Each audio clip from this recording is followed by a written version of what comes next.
Hi friends, எல்லோரும் எப்படி இருக்கீங்க? நல்லா இருக்கீங்களா? நான் ரொம்ப நல்லா இருக்கேன். வாங்க இன்றைக்கி செட்டிநாடு ஸ்டைலில் ஒரு சூப்பரான சிம்பிளான பெப்பர் சிக்கன் எப்படி செய்கிறதுன்னு பார்த்துடலாமா? லைக் பண்ண, கமெண்ட் பண்ண, சப்ஸ்கிரைப் பண்ண எல்லாருக்குமே ரொம்ப ரொம்ப தேங்க்ஸ். வாங்க வீடியோக்குள்ளே போகலாம்.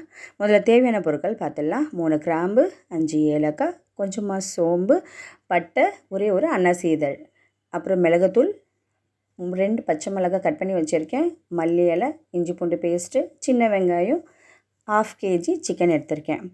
ஒரு பேனில் எண்ணெய் விட்டுக்கிறேன் தேவையான அளவு. நம்ம வச்ச மசாலா பொருளாக அதில் சேர்த்துக்கலாம். அடுத்ததாக வெங்காயம் இதுக்கு அடுத்து சேர்த்துக்கிறேன். வெங்காயம் ஓரளவுக்கு வதங்கினா போதும், ரொம்ப வதங்க விடக்கூடாதுங்க. கொஞ்சம் நல்லா கிளறிக்கிட்டே இருங்க. அடுத்து நம்ம வச்சுருந்த மல்லி இலை, கருவேப்பிலை, பச்சை மிளகாய் எல்லாத்தையும் சேர்த்து வதக்கிக்கலாம். நல்லா இதுவும் ஓரளவுக்கு வதங்கட்டோங்க. ரொம்ப ரொம்ப சிம்பிளுங்க. இப்போ நம்ம வச்சுருக்க இஞ்சி பூண்டு பேஸ்ட்டு ஒரு 3 ஸ்பூன் அளவுக்கு சேர்த்துக்கலாம். மீடியம் ஃப்ளேம்லேயே வச்சு செய்யுங்க, இல்லை அடிப்பிடிச்சிடும். 3 ஸ்பூன் பெப்பர் பவுடர் ஆட் பண்ணிக்கிறேன். மிளகுத்தூள் ஆட் பண்ணி இதையும் கலந்துக்கலாம். இப்போது சிக்கன் எடுத்து ஆட் பண்ணிக்கலாம். இதோடவே கலந்துக்கணும். இப்போ தண்ணி ஊற்றக்கூடாதுங்க. இந்த மசாலா எல்லாமே இந்த சிக்கனில் ஒட்டணும். கலந்து விட்டுக்கலாம். இதோட மஞ்சப்பொடி கொஞ்சம் ஆட் பண்ணிக்கலாம். 1.5 ஸ்பூன் மஞ்சப்பொடி ஆட் பண்ணிக்கோங்க. அதிகமாக மஞ்சத்தூள் சேர்த்துக்காதீங்க. ஏன்னா பெப்பருமே வாய் விறுவிறுன்னும், மஞ்சளுமே அதிகமாச்சுன்னா அப்படி தான் இருக்கும் மஞ்சப்பொடியுமே. இப்போ மசாலா எல்லாத்துலேயும் வந்துடுச்சு பார்த்தீங்களா? கொஞ்ச நேரம் தண்ணி ஊற்றக்கூடாது, அப்படியே நம்ம க்ளோஸ் பண்ணி வச்சிடணும். தேவையான அளவு கொஞ்சமாக சால்ட்டு சேர்த்துக்கோங்க. ஏன்னா சிக்கனில் உப்பு இருக்கணும் இல்லையா? உப்பு உரைக்கணும், அதுக்காக. இப்போது அப்படியே நம்ம மூடி வச்சிடலாம்.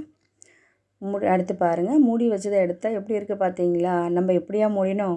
சூப்பராக இருக்குது பாருங்கள். அது உள்ளே இருக்கக்கூடிய அந்த கொழுப்பு, எண்ணெய் எல்லாமே வெளியே வந்துடுச்சு. ஸோ இப்படியே கலரிட்டே இருங்க. இப்போ தேவையான அளவுக்கு நம்ம கொஞ்சமாக தண்ணி சேர்த்துக்கலாம். இப்போ எல்லா மசாலாவும் எல்லா பீஸ்லேயும் பட்டுடுச்சு. தண்ணி பார்த்திங்கன்னா நான் கொஞ்சமாக தான் இப்போ சேர்த்துருக்குறேன். இந்த சிக்கன் முழுகிற அளவுக்கு தண்ணி சேர்த்துக்கோங்க. ஏன்னா வேகணும் இல்லைங்களா? மசாலாக்காக இவ்வளோ நேரம் பார்த்துட்டு இருந்தோம் நம்ம தண்ணி சேர்க்காமல். இப்போ மசாலா எல்லாமே சேர்ந்துடுச்சு. இதோட தேவையான அளவு தண்ணி கறி மூழ்கிற அளவுக்கு சேர்த்துக்கோங்க.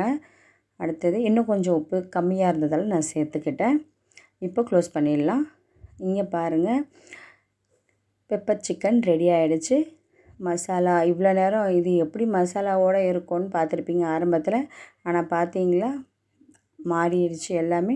இதுதாங்க சிம்பிளான பெப்பர் சிக்கன். நம்ம ஆட் பண்ண போகிற விஷயம் என்னமோ கொஞ்சம்தான், ஆனால் பாருங்கள் செம்ம டேஸ்ட்டாக இருக்கும்.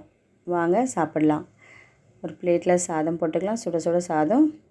இது சாதத்துக்கு அழகாக பிசைஞ்சு சாப்பிடலாம், நல்லாயிருக்கும். சப்பாத்திக்கு வேணுன்னா நீங்கள் கிரேவியாக எடுத்துக்கலாம். தேங்க்யூ, பாய்.